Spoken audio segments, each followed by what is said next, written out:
So welcome dear students, this is lecture number 8। आज हम शुरू करने जा रहे हैं थ्योरी ऑफ स्ट्रक्चर में, जिसका कोड है EB5125 और BTech agriculture first year second sem. तो हमने लास्ट कुछ लेक्चर्स में हमने मोड्स ऑफ फेलियर्स देखा था और क्या देखा था, कुछ नॉर्म्स देखे थे जो IS कोड ने हमको दिए थे, जैसे कि पिच क्या होता है, एज क्या होता है, गॉस डिस्टेंस क्या होता है, एंड डिस्टेंस क्या होता है, एक्सेट्रा। ठीक है। और इनके कुछ हमको वैल्यूज़ दी हुई थी कि मिनिमम और मैक्सिमम का, कि इससे कम नहीं होना चाहिए, इससे ज़्यादा नहीं होना चाहिए, to avoid this kinds of failure. ठीक है। तो देखो, कुछ फेलियर्स को तो हमने अवॉइड कर लिया, बट अभी भी 3 फेलियर है। कौन कौन सा? Tension failure of plate, shearing failure of bolt या फिर रिवेट, और बियरिंग फेलियर ऑफ रिवेट या फिर बोल्ट। ठीक है। ये तीनों हमको न्यूमेरिकल में जनरली चेक करना पड़ता है डिज़ाइन पॉइंट ऑफ व्यू से। तो आज हम कुछ थोड़े बहुत इंपॉर्टेंट पॉइंट्स देखेंगे जो हमको न्यूमेरिकल में यूज़ होगा। अगर हम जब तक उनको समझेंगे नहीं, हमको न्यूमेरिकल समझ में नहीं आएगा। तो बस हम थोड़े से बेसिक्स देखेंगे, उसके बाद हम न्यूमेरिकल स्टार्ट करेंगे। तो चलो शुरू करते हैं। ठीक है। तो देखो, सम मोर बेसिक कॉन्सेप्ट क्या बोल रहा है, which is use in numericals. तो पहला है, क्वेश्चन में जनरली बोलता है कि क्वेश्चन में आ जाता है कभी कभी, single cover single rivet but joint. तो हमको फिगर कैसा ड्रॉ करना है। ठीक है। तो देखो, बट ज्वाइंट बोल रहा है तो दो दो मेन मेंबर को, हेड को ज्वाइन करेंगे by the help of single cover plate. अब देखो, क्रॉस सेक्शन व्यू में हमको यहाँ पे 2 रिविट दिख रहे हैं, बट इन और आपको यहाँ पे लग रहा होगा कि यहाँ पे सिंगल रिविट बोला गया है। तो देखो बेटा, या तो इधर वाला फेल होगा या तो इधर वाला रिविट फेल होगा, दोनों का भी एक साथ फेल नहीं होता। ठीक है। तो याद रखना, या तो इधर वाला फेल होगा या इधर वाला फेल होगा या तो इधर वाला फेल होगा। तो देखो, अभी मैं ये मान के चल रहा हूँ कि आपका जो राइट साइड वाला रिविट है ये फेल हो रहा है। ठीक है। कैसे? इन सीयर में। तो देखो, यहाँ पे नंबर ऑफ सीयर प्लेन कितना होगा, यहाँ पे 1 होगा, क्यों? ये 2 भाग में स्प्लिट हो रहा है, इसलिए इसको मैं बोल रहा हूँ नंबर ऑफ सीयर प्लेन 1। तो मैं कह सकता हूँ कि ये सिंगल सीयर होगा। ठीक है। तो दूसरा है आपका double cover single rivet but joint. ठीक है। Cross section view of but joint. ठीक है। Single rivet. अब यहाँ पे देखो, नंबर ऑफ प्लेन कितना, सीयर प्लेन 2, क्यों? 2 भाग, ये एक तो यहाँ से भी स्प्लिट होगा, दूसरा यहाँ से भी स्प्लिट होगा, इसलिए बोल रहे हैं यहाँ पे नंबर ऑफ सीयर प्लेन 2। तो ये क्या हो गया, डबल सीयर। ठीक है। इसके बाद आता है double cover double rivet but joint. तो देखो, क्रॉस सेक्शन व्यू में आइधर एक साइड कितना दिख रहा है, दो रिविट दिख रहा है। ठीक है। यहाँ पे भी नंबर ऑफ सीयर प्लेन कितना है, 2। ठीक है।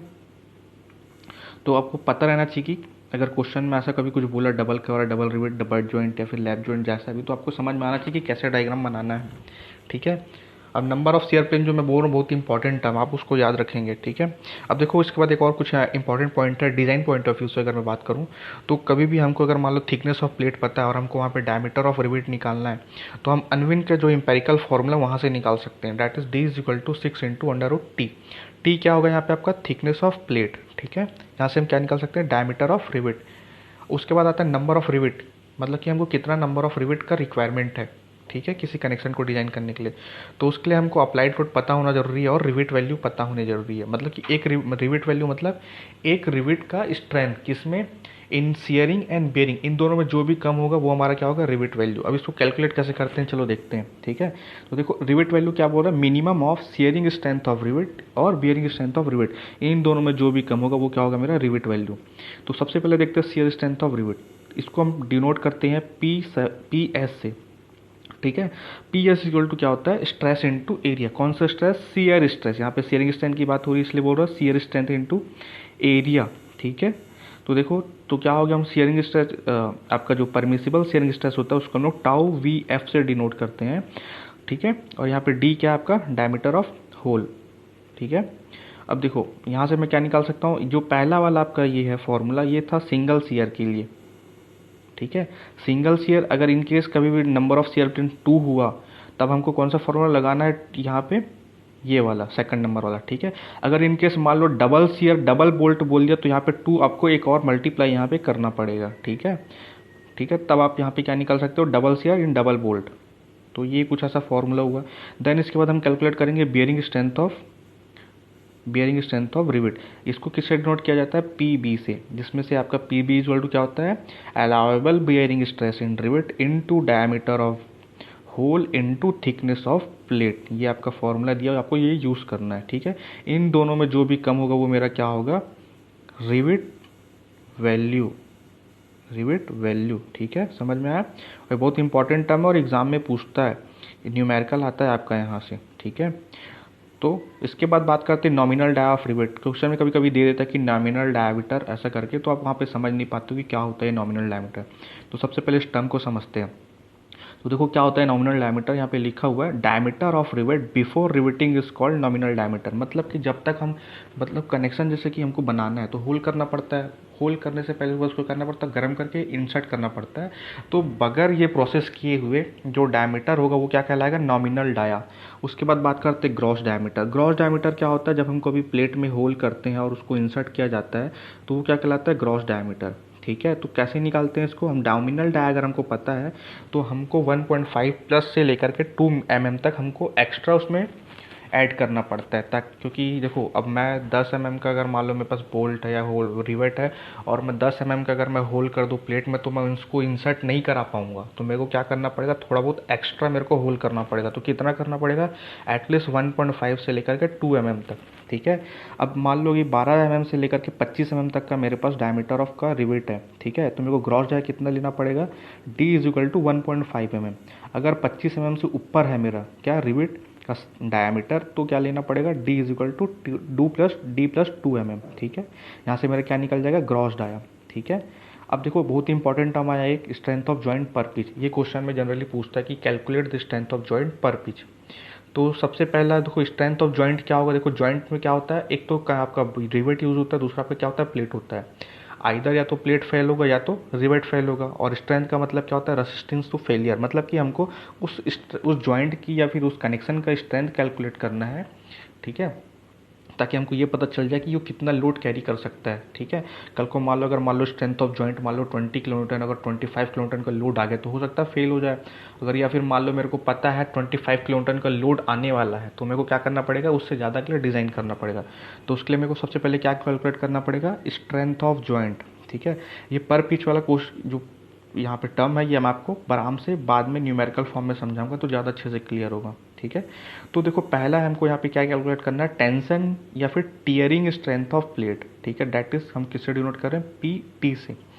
तो कैसे निकालेंगे, permissible stress in plate in axial tension bracket में pitch minus diameter of hole फिर bracket 1 into thickness of plate. तो ये आपको फॉर्मूला याद रखना पड़ेगा। ठीक है, स्ट्रेस इनटू एरिया होता है basically, load is equal to या फिर फोर्स इज इक्वल टू, तो वहाँ से ये कॉन्सेप्ट आया है। तो लोड फोर्स हमको निकाल, जैसे हमको पता है स्ट्रेस क्या होता है, फोर्स अपॉन एरिया। और मान लो मेरे को फोर्स ही कैलकुलेट करना है तो मैं कैसे निकाल सकता हूँ, स्ट्रेस इनटू एरिया करके। तो वही वाला यहाँ पे कॉन्सेप्ट यूज़ किया गया है। ठीक है, फिर देखो बियरिंग स्ट्रेंथ ऑफ रिवेट निकालना है जिसको हम पीबी से डिनोट करें तो क्या होगा, पीबी इज इक्वल टू क्या होता है, sigma P F into diameter of rivet या फिर diameter of hole into thickness of plate या फिर। ठीक है, अब shearing strength of rivet P S tau V F into pi by 4 into D का स्क्वायर। ठीक है, अब इन तीनों में जो भी सबसे कम होगा वो मेरा क्या होगा, स्ट्रेंथ ऑफ द जॉइंट। इसके बाद क्वेश्चन में बोलता है आपका इफिशिएंसी ऑफ जॉइंट निकाल लिया। तो इफिशिएंसी ऑफ जॉइंट निकालने के लिए मेरे को स्ट्रेंथ ऑफ जॉइंट पता होना चाहिए, जो अभी इससे पहले वाले हम यहाँ पे पढ़े हुए हैं। ठीक है, क्या बोल रहा है, शेयरिंग बेयरिंग टेयरिंग में जो भी सबसे कम होगा वो क्या होगा, मेरा स्ट्रेंथ ऑफ जॉइंट। इसको मैं डिवाइड कर दूंगा किससे, स्ट्रेंथ ऑफ सॉलिड प्लेट से, डैट इज पी। उसको कैसे निकाल सकते हैं हम लोग, sigma 80 into P into T. T क्या होगा, थिकनेस ऑफ प्लेट, पी क्या होगा, पिच। ठीक है, ये पर पिच के लिए है। अगर मान लो अगर इनकेस हमको पर पिच के लिए नहीं निकालना है तो हमको विड्थ ऑफ द प्लेट पता होनी जरूरी है। तो हम यहाँ पे क्या करेंगे, विड्थ ऑफ द प्लेट लेकर के मल्टीप्लाई कर देंगे। ठीक है, मतलब कि कैसे आपको बताता हूँ, रुको। जैसे कि मान लो मेरे पास ये प्लेट है, ठीक है, और मान लो इस प्लेट की जो विड्थ है वो कितनी है, बी है, और इसका जो थिकनेस है वो कितना है, टी है।